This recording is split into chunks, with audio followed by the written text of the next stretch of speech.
boa tarde a vocês. Boa tarde a quem está nos assistindo aí pelo YouTube. Clísia Oliveira, Jefferson Assunção e Afonso Borges. Apresentação realizada em 21 de junho, no 12º FLI Araxá. A roda de conversa acontece em um palco elevado, que possui 3 cadeiras intercaladas por 2 mesinhas que carregam copos com água e livros. O fundo é composto pelas cores tema do 12º FLI Araxá, azul, vermelho e verde, e um telão na parte esquerda. Este passa a roda de conversa que era ao vivo filmada. Os palestrantes se assentam nas cadeiras dispostas no palco. Da esquerda para a direita, a primeira pessoa sentada é Jefferson Assunção, um homem branco que possui cabelos de tom muito claro, muito curtos e mais finos no alto da cabeça. Possui barba de tom castanho. Ele traja camiseta de botões de mangas compridas estampadas de preto e branco e, por cima, usa um blazer preto e calça preta. Usa óculos retangulares de aro preto e leva no pescoço o crachá dos participantes do evento. A segunda pessoa sentada é Afonso Borges, um homem branco de cabelos cacheados presos em um rabo atrás da cabeça, de tom branco. Possui barba de mesmo tom. Ele traja blusa branca estampada com o tema do 12º FLI Araxá e bermuda preta. Leva no pescoço o crachá dos participantes do evento e usa óculos de aro redondo preto. A terceira e última pessoa sentada é Clísia Oliveira, uma mulher branca que possui cabelos lisos de tom grisalho, cujo comprimento lhe passa um pouco os ombros. Ela traja vestido longo, de mangas compridas, estampada de preto, marrom e laranja. Leva no pescoço o crachá dos participantes do evento.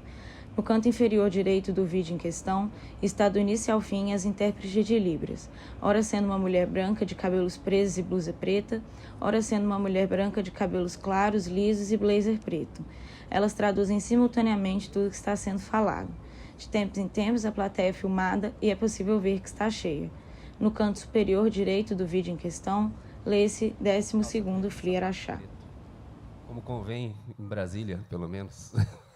Bom, é uma alegria estar aqui mais uma vez com o Afonso, né? Já participamos de outras atividades, e eu queria começar falando sobre algo que a importância dos eventos literários, né?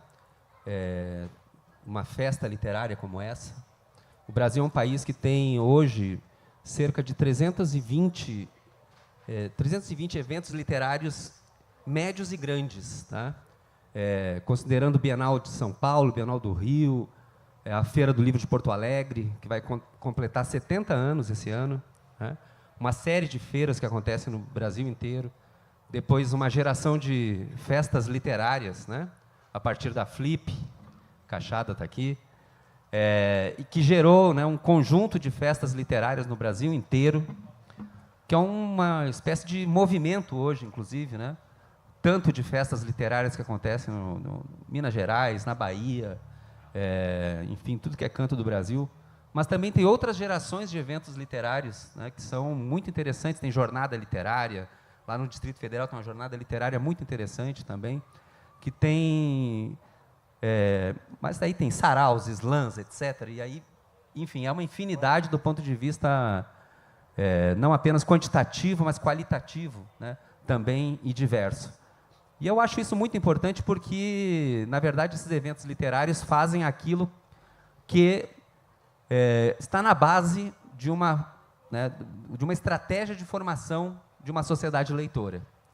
Toda sociedade leitora tem 5 elementos, né? O primeiro elemento é que o livro deve ocupar um lugar de destaque no imaginário coletivo, né? E um evento literário faz exatamente isso, né? Colocar numa praça, né? Fazer com que uma cidade pare, muitas vezes, né? Para colocar um conjunto de atividades, né? Encontros com escritores, pensar sobre leitura, sobre literatura, né? Então, isso acaba fazendo com que a gente coloque o livro num lugar de destaque no imaginário coletivo. E principalmente no momento em que a gente tem tantas concorrências, né, digamos assim, em termos de suportes, né, de materiais de leitura, com a desmaterialização dos suportes da arte, né, e que atinge todo, né, inclusive, obviamente, né, o mundo da literatura. E um evento literário faz isso, né? Coloca o livro num lugar de destaque no imaginário coletivo. O segundo elemento é o que a gente viu agora bem pouco aqui, né, que é a importância das escolas, né? Mas escolas que saibam formar leitores. E formar leitor não apenas do ponto de vista utilitário, né, não do ponto de vista funcional, mas formar a cultura da leitura, que é outra coisa. Não é formar aquela leitura simplesmente com respeito a fins, né, mas sim formar uma perspectiva mais ampla, né, da própria ideia de leitura, né. Agora mesmo saiu o PISA na semana passada, não sei se vocês viram, essa semana, na verdade, né. E tem uma coisa importante que o PISA, né, esse levantamento, essa pesquisa sobre, né, que antes media, né, matemática, né, e linguagem, né, no caso, língua portuguesa, no caso do Brasil, mas que agora passa a medir duas outras coisas, que é, uma delas, a criatividade, né, e outra é o espírito crítico, né. E a gente percebe nessa pesquisa que, né, infelizmente, né, a perspectiva tanto do espírito crítico quanto da criatividade, a gente, no Brasil, ainda tem, né, uma posição inferior em relação à lista ali dos países do PISA, né. Então, escolas que saibam formar leitores significa também escolas que saibam formar desde esse ponto de vista crítico, criativo, né. E não é por acaso isso, desde 1967, com aqueles acordos MEC, o ZEID, né, foram acordos que tiraram toda a perspectiva crítica da educação brasileira e transformaram, na verdade, a educação brasileira em ensino, né. A perspectiva crítica e a perspectiva criativa, né, literatura, música, artes, etc., tudo isso sumiu do currículo, né, e no lugar disso veio uma perspectiva técnica, né, de razão técnica, né, e não de razão crítica, e não, né, dessa perspectiva ampliadora de repertórios. Por isso a importância de um evento literário também, por quê? Porque as escolas vêm, né, e têm encontros com escritores, têm atividades em torno da leitura, da literatura, da criatividade, e isso é muito importante. O terceiro elemento são famílias de leitores. A leitura na família é um elemento fundamental. A sociologia da leitura mostra que se, né, uma criança é exposta a um ambiente familiar com livros, com leitura, né, não só ela vai se transformar em uma leitora do ponto de vista instrumental, mas também, ou seja, né, aumento de vocabulário, ou seja, né, uma capacidade de compreender questões mais complexas, né, quanto ela vai ter uma vantagem do ponto de vista criativo também, e a sua perspectiva do mundo vai ser completamente diferente daquelas crianças que não são criadas, né, num ambiente com livros, com leitura. E um evento literário, tanto uma feira do livro quanto uma festa literária, tem também isso, né, as famílias que vêm, né, na praça, que vêm participar dessas atividades. O outro elemento fundamental de uma sociedade leitora é o acesso ao livro, né, que ainda é pequeno no Brasil. Eu sou diretor de livro, leitura, literatura e bibliotecas no Ministério da Cultura, né. O Brasil tem 5.300 bibliotecas públicas municipais, tá? Ali no 2012, 2013, nós zeramos o número de municípios brasileiros sem bibliotecas. Nós fizemos 1.170 bibliotecas no Brasil e zeramos o número de municípios brasileiros sem bibliotecas. Todos os municípios passaram a ter. Nós voltamos agora, no atual governo, e o Brasil tem 1.000 municípios sem bibliotecas, né? Fecharam as bibliotecas, né? Então, a valorização social da biblioteca é algo fundamental. Falar sobre biblioteca, entender a biblioteca como um lugar, né, não apenas como um depósito de livro, mas como um centro cultural, né, capaz de gerar uma relação com a leitura, né, potente, criativa, etc., né. A questão da biblioteca é fundamental, o acesso ao livro é fundamental. Para a gente ter uma ideia, o Brasil tem 5.300 bibliotecas, a Rússia, né, tem 45.000 bibliotecas. Para a gente pegar um país que o Brasil tem 200 milhões de habitantes, a Rússia tem 140 milhões de habitantes, né? 150 milhões de habitantes. Ou seja, do ponto de vista quantitativo, ainda tem muito o que se fazer, né? E as feiras de livros, as festas literárias também ajudam, né, a valorizar, né, essa valorização social do livro acaba sendo importante para a valorização social da biblioteca. Uma ideia positiva de biblioteca gera uma ideia positiva de livro, né? Assim como na Colômbia, por exemplo, que tem uma perspectiva completamente diferente, né, de biblioteca. Eles dizem lá, nós queremos biblioteca para competir com shopping center, né? Bibliotecas, centros culturais, bibliotecas que fazem uma relação do livro com outros materiais de leitura, mas tudo apontando para uma coisa que é exatamente a formação de uma sociedade leitora, né? E isso é importante que a gente compreenda, né, que esses eventos também nos ajudam a falar sobre isso, sobre livros, sobre literatura, sobre biblioteca, né? Então, eu falei do o livro ocupar um lugar de destaque no imaginário coletivo, escolas que saibam formar leitores, cultura da leitura, não apenas a leitura para passar no vestibular, para passar de ano, mas aquela leitura que fica para o restante da vida, né? Famílias de leitores, o acesso ao livro e, por último, um elemento que é fundamental, principalmente, né, na América Latina, mas no Brasil em especial, né, que é o preço do livro, né? E, de fato, a gente percebe, principalmente mais na tradição das feiras de livro, né, os descontos, né, a possibilidade de se ter um acesso a livros um pouco mais baratos, né? E que, muitas vezes, no caso do Brasil, substituem as livrarias, né? As livrarias estão muito concentradas no Brasil. Isso é uma outra coisa que é importante, que é a economia do livro, a forma como o livro é comprado no Brasil, né? Eu não sei se vocês lembram, mas o livro era comprado, por exemplo, no início do ano, se comprava o livro didático, né? E se comprava nas livrarias o livro didático. Quando se passou a fazer a compra centralizada no MEC, isso foi fundamental, barateou, diminuiu muito o custo, o preço do livro, e o livro chegou de uma maneira mais qualificada para a maioria da população, mas isso impactou no número de livrarias, né? Por quê? Porque o livro didático financia o não didático, né? Então, hoje nós temos uma diminuição do número de livrarias em função de que o livro didático, como ele é distribuído, nós não temos mais a necessidade de ter esses pontos de compra, né? Então, a Feira do Livro, a festa literária, os eventos literários, esses inúmeros eventos que acontecem no país, também são momentos que, muitas vezes, únicos, né, de contato com o livro para comprar. É uma coisa interessante, porque, de fato, acaba que esses eventos são aqueles momentos em que tu tem possibilidade de comprar um livro, por exemplo, né? Bom, eu falei demais, mas esses 5 elementos são 5 elementos fundamentais de uma sociedade leitora e que organizam tudo que a gente pensa sobre política de livro, leitura, literatura e bibliotecas, né? E que se desdobra em um conjunto de ações, né? Tanto do Ministério da Cultura quanto do Ministério da Educação. Para começar, seria isso que eu queria falar. Agora, Cris Olivieri fará uma palestra de 6 horas. Boa. Bom, boa tarde a todos. É um prazer estar aqui. Afonso, obrigada novamente. Essas festas literárias são incríveis. Eu sou uma mulher branca, de olhos azuis, tenho 58 anos, cabelos bem grisalhos. Como disse, o Afonso podia, né, não ser, mas não tem para onde correr.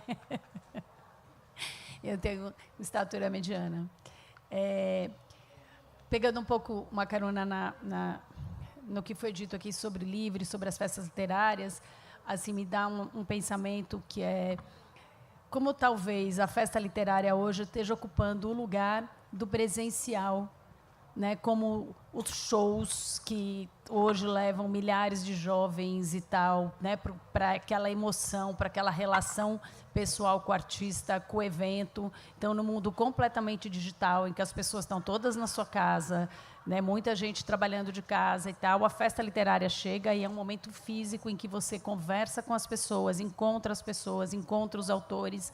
Eu fiquei bastante surpresa quando eu fui na Festa Literária de Petrópolis, e aqui, novamente, como tem tanta gente indo na festa literária, né? E como os autores todos participam, tem uma troca muito intensa, e como a livraria que está disponibilizada na festa literária é acessível, né? Porque, assim, mesmo a livraria nas grandes cidades, às vezes ela tem um papel parecido com os teatros, que são que oprimem, nem todo mundo tem coragem de entrar, mesmo que seja gratuito, mesmo que seja acessível.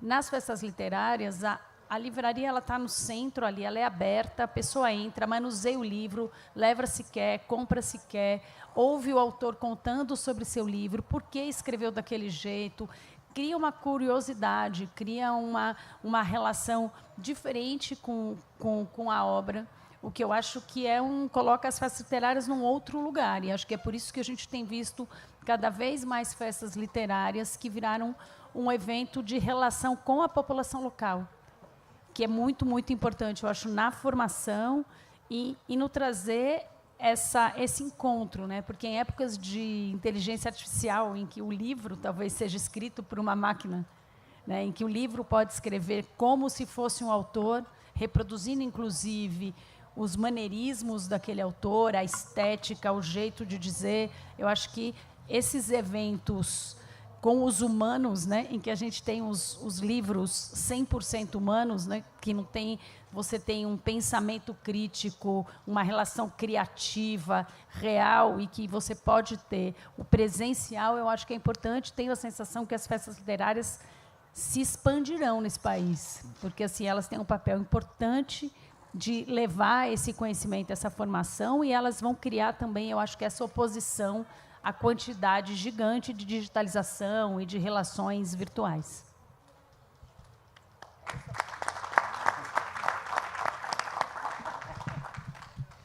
E as outras 5 horas? Eu acho que dá para fazer um câmbio entre as duas falas, tentando explicar um pouquinho como é que a gente faz esse festival, sabe?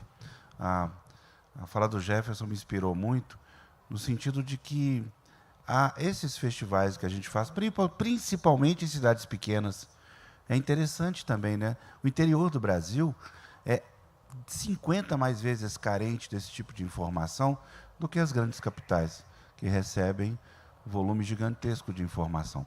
E esses festivais dialogam com a cidade, com a biblioteca da cidade, com a escola da cidade, dialogam com a comunidade.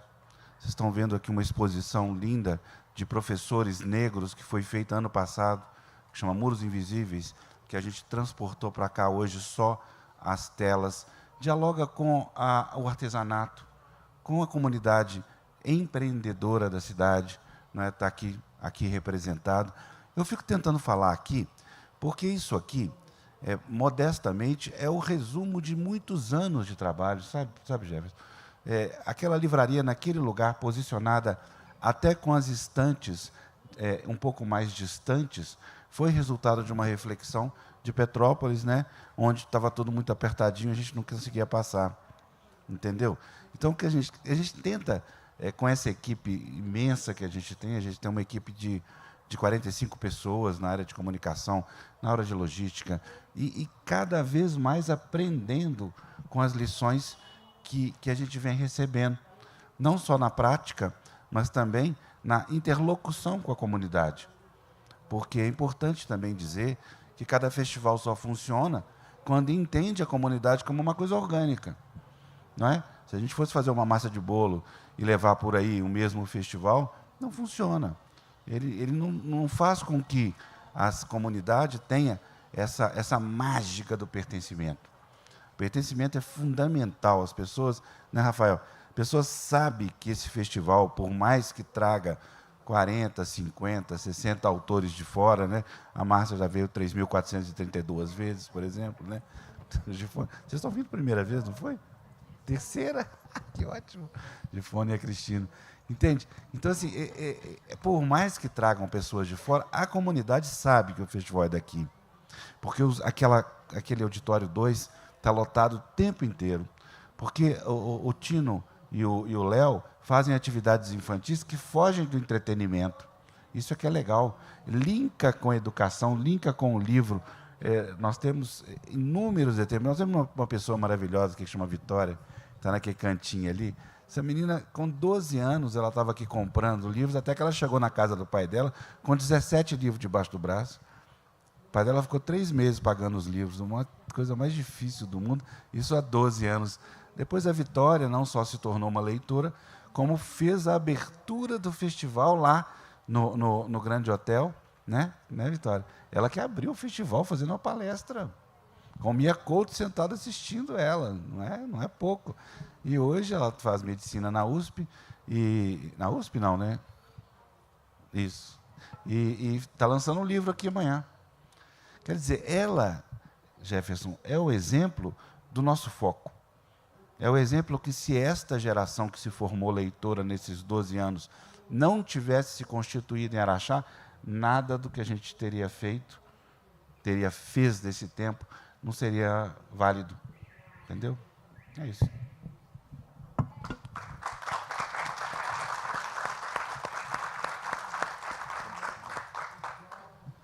Bom, tem o Eric Hobsbawm tem aquele livro dele, Tempos Fraturados. Ele diz uma coisa interessante, que os festivais culturais, os festivais musicais, etc., eles são a substituição da ópera. É uma coisa interessante, porque as pessoas, por exemplo, né, a ópera no centro da cidade, as pessoas se vestiam, se deslocavam de casa para aquele lugar, era um acontecimento. E ele disse que isso vai sendo substituído no século XX pelo festival, né? Os festivais de música, os festivais em geral, E eu vejo os festivais literários, né, da mesma maneira. Quando, por exemplo, a Festa Literária de Paraty aliás, ele escreveu esse livro depois de ter ido, se eu não me engano, a Paraty. Exatamente com esse raciocínio, né? No caso, era o seguinte: não era o Rio de Janeiro, mas as pessoas indo do Rio de Janeiro para Paraty, ou indo de São Paulo para Paraty, ou indo de outros lugares para, né, uma cidade, que é o que aconteceu em Óbidos também, que é o que acontece, né, em diversas outras cidades do interior também. Então, tem esse movimento, que é um movimento interessante, né, é um comportamento também cultural, diferente de outros momentos, né, em que as pessoas se preparavam para ir a uma espécie de templo, digamos assim, né, no caso de uma ópera, ou no caso de ir para uma... mas o festival, ele vai para esses lugares, né, e esse conjunto de festas literárias, né, eu estou falando de festival numa coisa mais ampla, assim, né, faz isso também, né? Faz esse deslocamento, tanto de autores que vêm para a cidade, mas também de pessoas que vão acompanhando uma espécie de movimento também, né? Vocês, inclusive, escreveram agora, há pouco tempo foi o Jamil, né? Chad, existe é um movimento que eu acho que é extremamente benéfico, né, para o mundo da leitura e da literatura. Acho que sim, acho que, né, o que eu falei dos festivais, acho que eles têm um papel hoje de, assim, talvez não seja politicamente correto falar isso, mas, assim, faz parte dessa lógica do entretenimento. Então, assim, a hora que você faz um festival, né, ler um livro é um ato solitário, né, não tem como não ser. A hora que você lê um livro, é você, o livro, no seu canto. Posso até estar aqui no meio de uma multidão, mas é um ato solitário. Né? E a hora que você faz uma festa literária, você transforma um ato solitário num ato coletivo, né? Num ato de entretenimento. Você traz as pessoas, ter acesso ao autor, para um leitor, fã, não tem preço. Vir aqui, sentar e ouvir o seu autor, aquele cidadão que você acha que é seu amigo, de tanto que você leu aquele livro que ele escreveu. E para quem não é um leitor, ou para quem não conhece aquele autor, ele é fisgado, né, por uma conversa, por aquela palestra, e eu acho que conversa completamente com todos os atos de entretenimento que estão na sociedade hoje, né? Essa relação com a cultura, hoje, ela é muito forte com a experiência. Eu acho que a experiência é que está na tônica de todos os projetos, de todos os que fazem sucesso, que levam público, e acho que o festival ele tem ganhado esse lugar, né, cada vez mais, de ser um lugar da experiência, em que que tem espaço para todo mundo. Tem espaço para o estudante, tem espaço para o leitor aficionado, que daí olha e fala, o meu autor vai estar lá, eu tenho que ir. Tem espaço para o diletante, que fala, não sei nem se eu gosto de ler, mas eu vou lá entender. Então, eu acho que ele ocupa esse lugar que é bacana, que é de formação, mas que é também de entretenimento. E aí, com essas duas pontas, eu acho que ele consegue trazer o público e movimentar a cidade e movimentar nacionalmente, porque as notícias que saem daqui são nacionais, a transmissão que vai para o YouTube é nacional, então também você dá um acesso para aquele tema, para os autores, para o assunto, de uma maneira muito mais democrática e ampla. Bom, eu queria só comentar... Só estamos falando bem do seu festival, né? E a gente nem recebeu o cachê. Puxa vida, mas como não recebeu? Cadê a Jennifer? Bom, eu, pelo menos, não posso receber como Ministério da Cultura. Mas eu queria comentar uma coisa que eu acho que é o seguinte... Você falou da leitura solitária, né? Mas tem uma transformação hoje na própria ideia de leitura, digamos assim, né? A professora Eliane Yunes, ela faz uma distinção entre uma leitura solidária e uma leitura solitária. Ela diz que a leitura solidária é uma leitura, inclusive, anterior à leitura solidária. A leitura solidária precede, inclusive, a escrita. A leitura ao redor do fogo, a leitura coletiva, né, uma leitura que, olha, isso aqui você não pode comer porque é um veneno. E você ensinava isso, digamos, né, de uma maneira circular.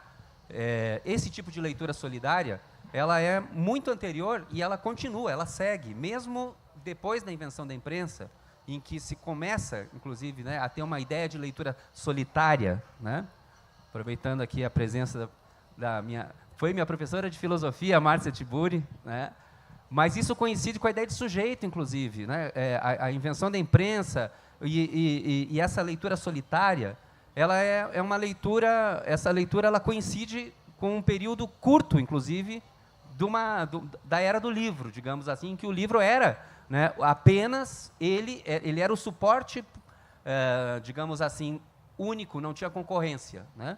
Mas com a desmaterialização dos suportes da arte e com a desmaterialização que significa, né, a digitalização, etc., o que acontece é que nós temos uma volta da leitura solidária, da leitura coletiva, e com todos os seus riscos e todas as suas possibilidades, inclusive, né? O que a gente está vendo hoje, né, na internet, shares, likes, etc., você, né, compartilhar a sua leitura, e as pessoas leem isso com você, né, e depois a questão por exemplo, das redes sociais, formando bolhas nessas leituras coletivas, né?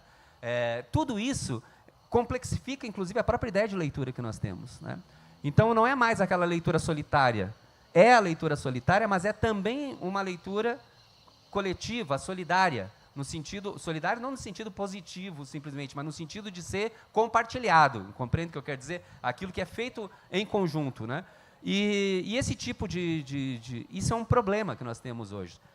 Nós temos a última geração daqueles nascidos num ambiente analógico, que tiveram contato com os livros, né, e que são imigrantes digitais, porque nós estamos passando por um outro período, que é um período digital, em que a gente tem o último momento em que essas pessoas têm contato com nativos digitais, aqueles que já foram criados dentro de um ambiente já, né, de plataformas digitais, etc. A próxima geração só vai haver nativos digitais. Olha a importância da gente falar sobre a leitura solitária, compreende? Na relação com essa leitura solidária. Senão, o que nós vamos ter, né, é a falta dessa experiência de internalização, a falta dessa experiência, né, de uma leitura solitária que ela né, é exigente, né? Ela constrói uma ideia de sujeito, inclusive, uma coisa, ela tem uma responsabilidade pessoal, né? Ou seja, é um momento muito importante, é um momento em que a gente precisa falar sobre isso, falar sobre a conexão. Para mim é um grande do que nós temos que construir. Não é isto ou aquilo, não é só acabou a leitura solitária, sabe? Aquela coisa tipo assim, apocalípticos, né, e integrados. Não, mas na verdade o que a gente precisa é fazer uma grande conexão entre a leitura solitária e a leitura solidária, essa leitura coletiva. Senão, nós vamos correr sérios riscos, né, porque o livro é o lugar dos longos encadeamentos lógicos e estéticos. É totalmente diferente de um post, é totalmente diferente, né, de algo fragmentado, né? Então, é muito importante que a gente fale sobre leitura também, né? Não só sobre o livro, mas sobre leitura num evento como esse.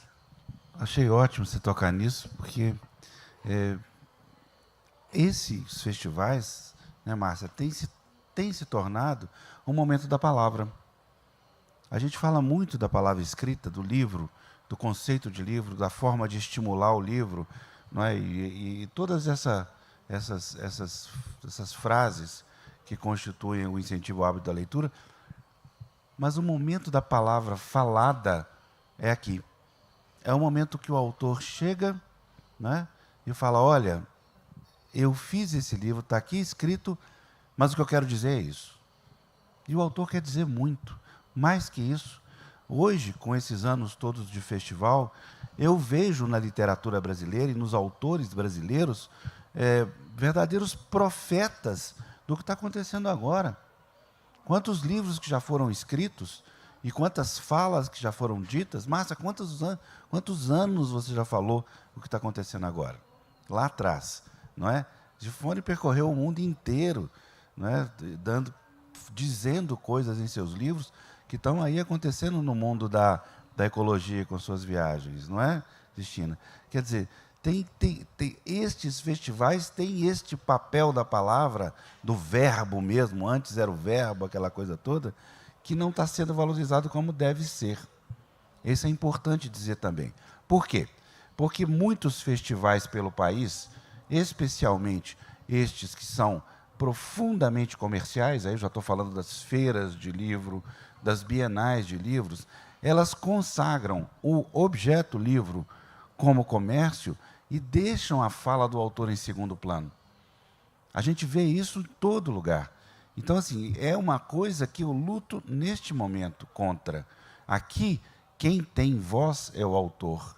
Quem tem voz é quem escreve. Porque este respeito que os nossos festivais têm ao autor, não é, Cris? É que consegue fazer com que aconteça a verdadeira transformação.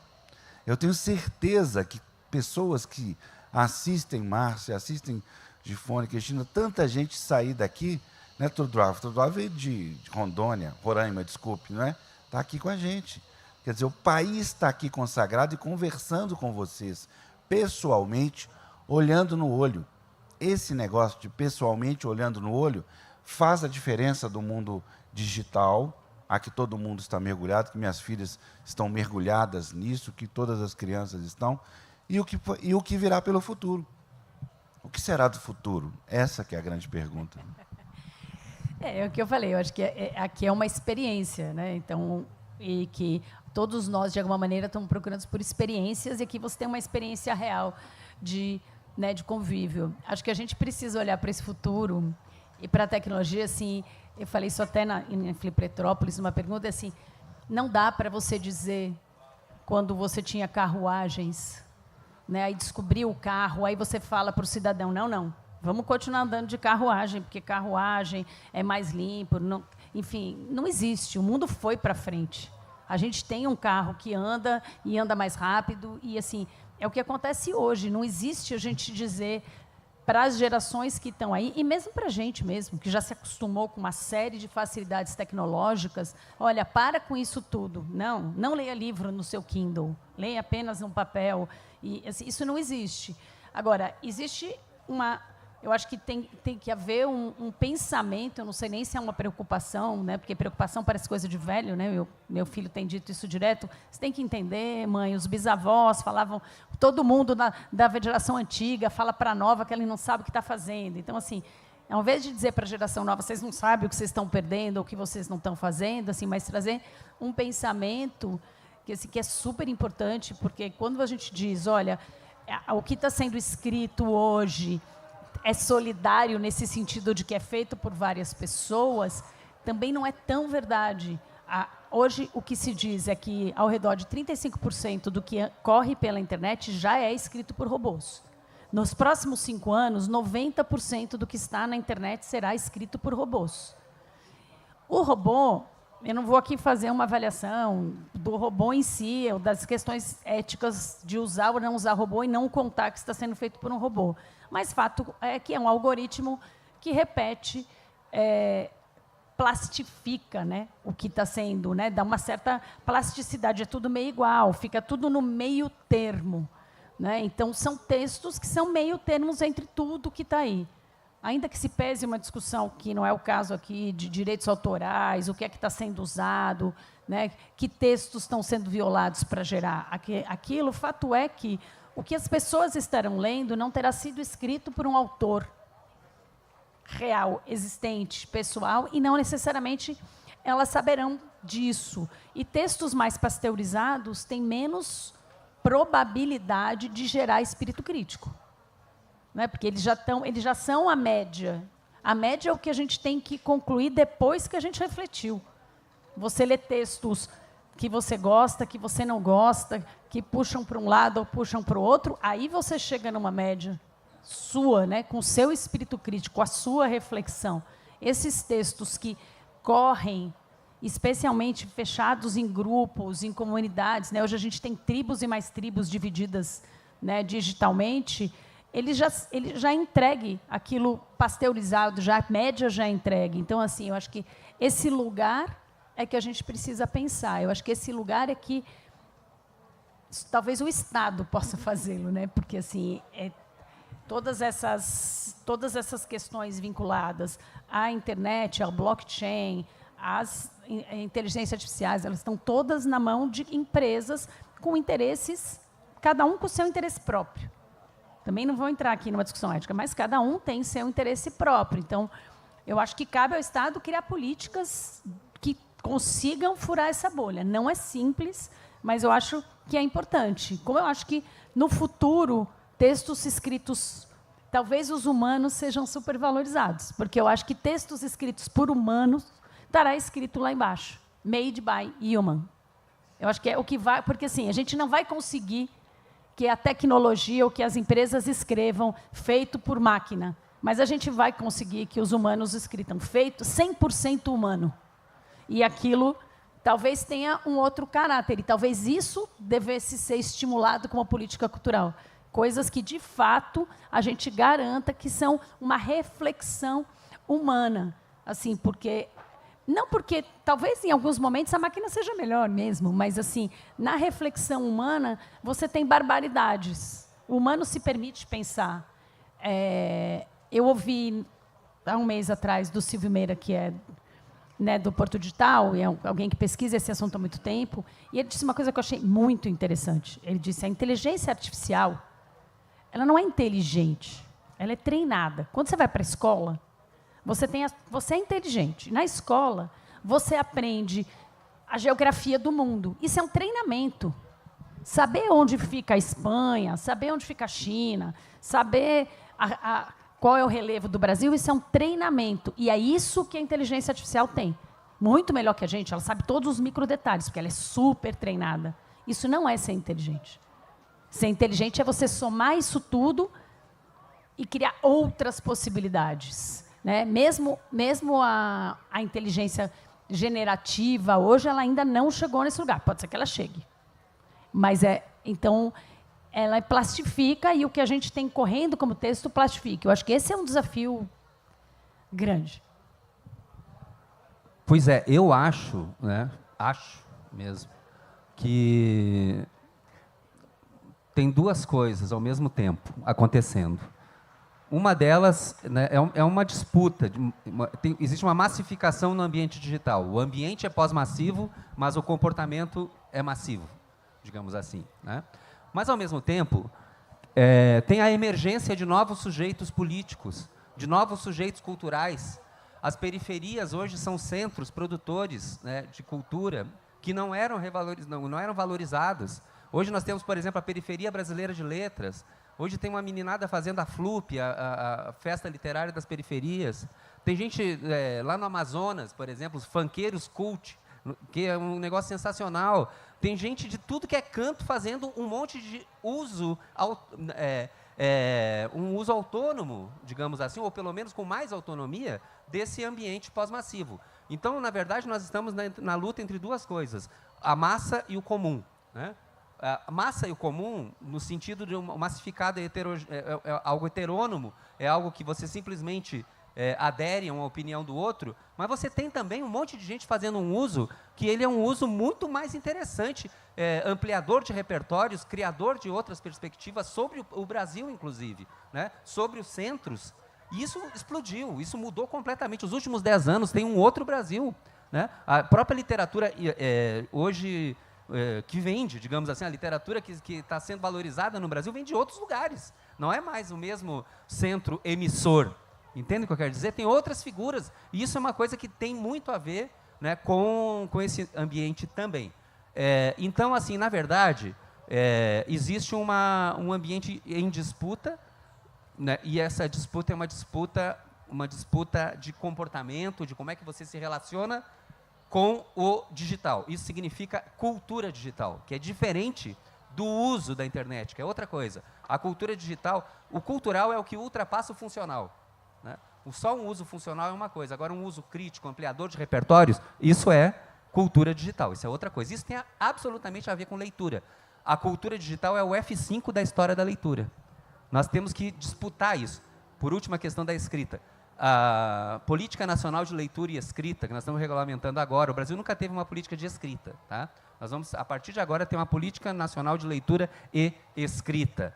A escrita tem uma outra coisa muito interessante acontecendo. Muita gente diz assim, os jovens não leem mais, mas os jovens escrevem. O interesse por escrita é um negócio impressionante. Está todo mundo querendo, de alguma forma, expressar, né, com ou sem, digamos, ferramentas, etc., mas é um interesse muito grande por escrita, né? Então, isso é algo que eu acho que é algo bastante importante, né? Um ambiente criativo, um ambiente a partir da escrita, e não apenas de uma escrita, mas da diversidade cultural brasileira toda, né, as culturas indígenas, tudo que está vindo à tona no Brasil, é algo que tem a ver também com um uso, né, com um tanto mais de autonomia desse próprio ambiente digital. E a gente vive, completando o seu raciocínio, e a gente vive paradoxos que não conseguimos compreender ainda. O Gifone fala muito isso sobre a questão da leitura no cérebro, né, Gifone? Qual que é a aplicabilidade, como é que isso funciona, na verdade. E o que a gente não sabe mensurar ainda, por exemplo, saindo aí por uma coisa bem rasa, é a questão das inúmeras pesquisas que falam que o brasileiro não lê. Eu fico muito irritado com isso. Porque, como você começou a falar, Jefferson, existe hoje uma dinâmica de leitura, muitas leituras que são feitas e que não são apuradas nessa famigerada pesquisa que todo mundo conhece pelo Brasil afora, que é apenas referente ao número de livros vendidos ou lidos em determinada situação. Nunca se escreveu tanto na história da humanidade, nunca se leu tanto na história da humanidade, independente da nossa opinião. Se leu em qualquer plataforma, se escreveu de inúmeros jeitos, se escreveu bem, se escreveu mal, se leu bem, sabe? Nunca a escrita foi tão importante, nunca a leitura Mas foi é o tão problema importante. da pergunta, né? Exatamente. Pesquisa, sempre o problema é a pergunta. Mas essa é uma pergunta que nos faz mal. Nos faz mal a gente do livro, a gente da leitura. Entendeu? Mas esse é um questionamento sobre metodologia mesmo de pesquisa de leitura, né? A Retraça da Leitura no Brasil, por exemplo, que é a única pesquisa, digamos, mais consolidada que nós temos, né? Ela tem interesse na leitura do livro, né? Então, tem que colocar outras perguntas, essa é a questão, né? Que outras leituras, né, estão sendo praticadas no Brasil também. Aí você tem, porque aí dentro disso você tem todas as plataformas com 1 milhão de textos e críticos, né? Alguns, depende da plataforma que estiver sendo utilizada, pode ser uma leitura até mais relevante do que está no livro, ou de um livro inteiro. Enfim, eu acho que não há dúvida de que hoje, na maior parte das vezes, são leituras mais curtas ou mais rápidas, né? Tem essa velocidade do digital tira um pouco essa possibilidade de concentração de horas e horas para ler um livro, mas eu acho que talvez a gente precisasse de outra medição mesmo. Talvez uma nova interpretação da questão. Eu acho que é mais importante, né, do que simplesmente divulgar números a respeito disso ou daquilo. Mas, só antes de você falar, é muito importante também dizer que eu sou da geração que nós, né, Gifone, da geração que pagava um livro na gráfica e saía vendendo o livro pelos bares de Belo Horizonte, a custo de tomar uns socos, né? Lembra o Zé Alexandre Marino? Depois eu te conto um caso dele, um socão que ele tomou, coitado. Até hoje eu não esqueço da história. E o tempo foi passando, e data da criação da lei antiga Sarney, depois que virou a Rouanet, a possibilidade da gente estar aqui reunido. Então, eu acho que é importante não deixar passar esse momento que um representante do Ministério da Cultura está aqui para falar um pouco da Lei Rouanet e das possibilidades que ela nos permitiu à cultura brasileira nesses 30 e poucos anos de existência. Eu queria te dar a voz nessa hora. Temos uma especialista. Cris, é mesmo? muito melhor. Eu acho que...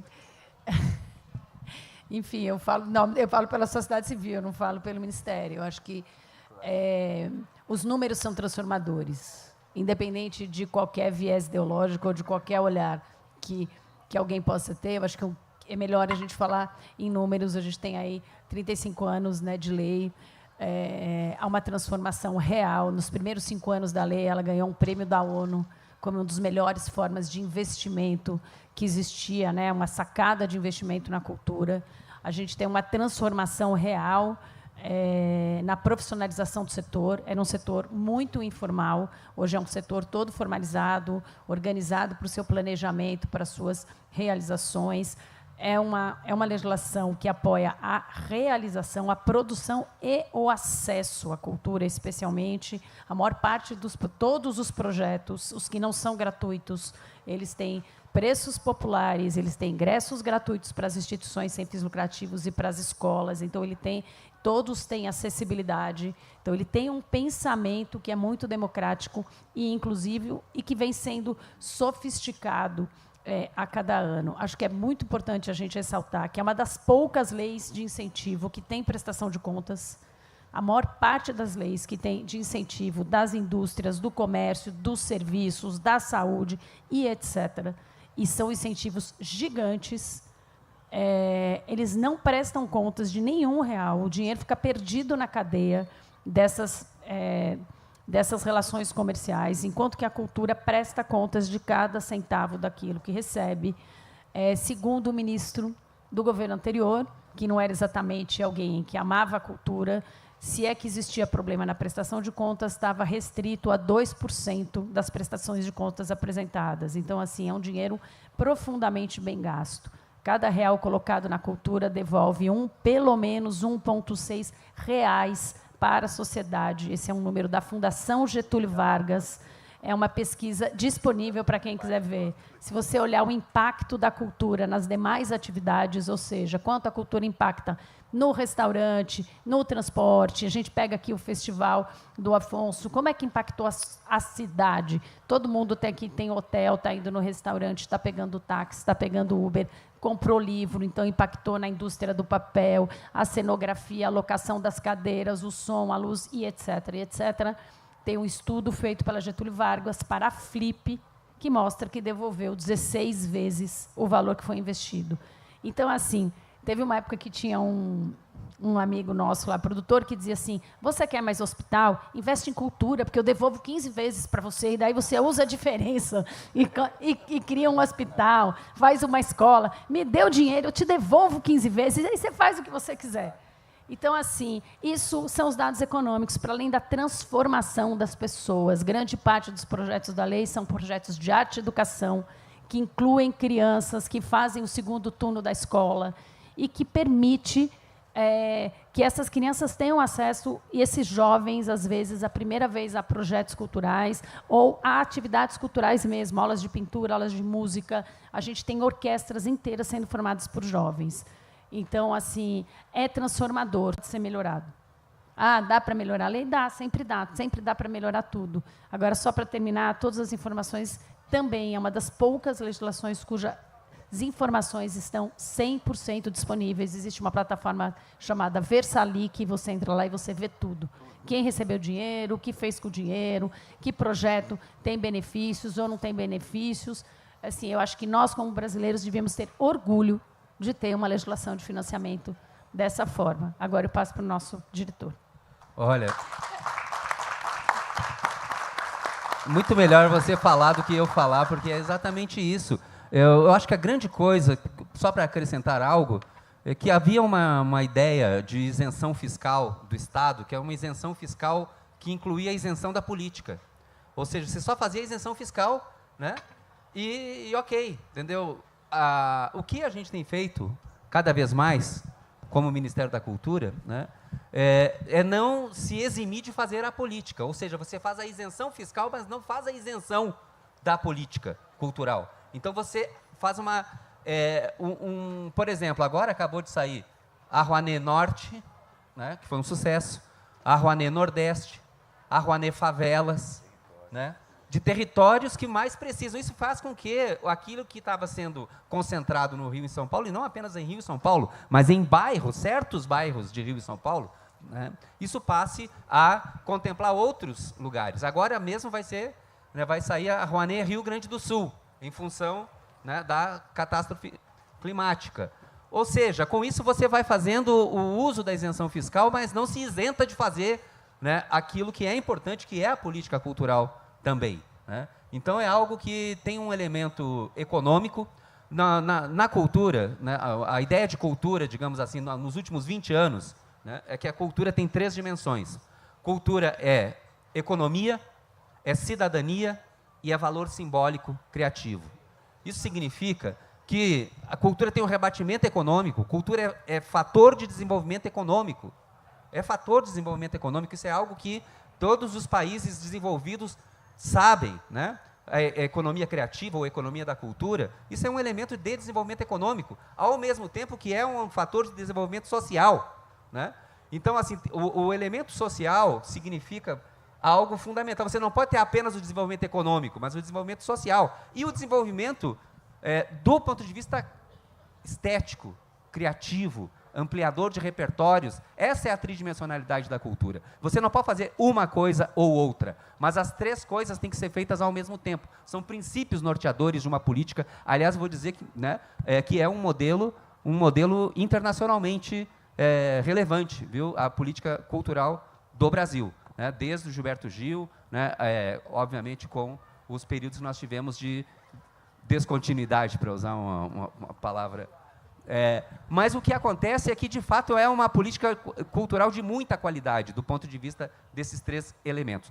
Do ponto de vista do livro e da leitura, para nós, os 3 L's de livro, leitura e literatura são exatamente os 3 L's. Livro é economia, leitura é cidadania, literatura é valor simbólico, estético, criativo. Tudo o que nós fizermos do ponto de vista de política de leitura, de livro e literatura, tem que levar em consideração esses 3 elementos. Ou seja, quando eu vou medir a leitura pelo livro, não está certo. Vocês entendem? Porque, assim, a leitura é valor simbólico. A leitura, ela rebate no valor simbólico, ela rebate na economia, mas ela é cidadania. Ela é condição de cidadania. Ela é condição, inclusive, de democracia. A gente vê bem que, se nós não tivermos leitura, né, nós corremos riscos, inclusive, como uma sociedade democrática. Ou seja, a leitura é condição fundamental para uma sociedade se desenvolver do ponto de vista cidadão, econômico e criativo, estético, né? A literatura, da mesma maneira, tá, ela não é uma coisa apartada do mundo, ela é valor simbólico, estético, criativo, mas ela tem rebatimento econômico, ela tem rebatimento na cidadania, né? Então, é uma complexa forma de pensar a cultura que nasceu de no meu entendimento, de algo muito relevante, que é a diversidade cultural brasileira. A diversidade cultural brasileira, ela foi vista como um ativo, não como um problema. Antigamente se pensava que a cultura brasileira, né, aliás, a cultura de elite tem vergonha, né, da diversidade cultural brasileira. Vergonha da diversidade, vergonha porque acham que aquilo é pobreza e não riqueza, né? Essa inversão foi algo fundamental. Para terminar, uma política de livro, leitura e literatura no Brasil tem que se orientar para a seguinte frase, que está lá no Plano Nacional do Livro e Leitura, que eu convido todos vocês para... Estamos fazendo um novo plano, tá, para os próximos 10 anos, mas o plano de 2006 tem a seguinte frase lá no artigo do Gilberto Gil, que é assim: a cultura brasileira é rica na sua oralidade, na sua espontaneidade, na sua diversidade. Ela ainda é pobre na sua dimensão escrita. Desenvolver a dimensão escrita da cultura brasileira precisa contar com essa diversidade, com essa oralidade, né, e com essa espontaneidade. Ou seja, essa é a chave para a gente compreender uma política de leitura para o Brasil. Ela não é a mesma política de leitura da França, é outra realidade. Ela não é a mesma política de leitura dos Estados Unidos. Ela é uma política de leitura para um país que é uma mega diversidade cultural e uma mega desigualdade social ao mesmo tempo. Ou seja, a complexidade é um elemento fundamental para dar conta, né, desse conjunto de problemas que nós temos.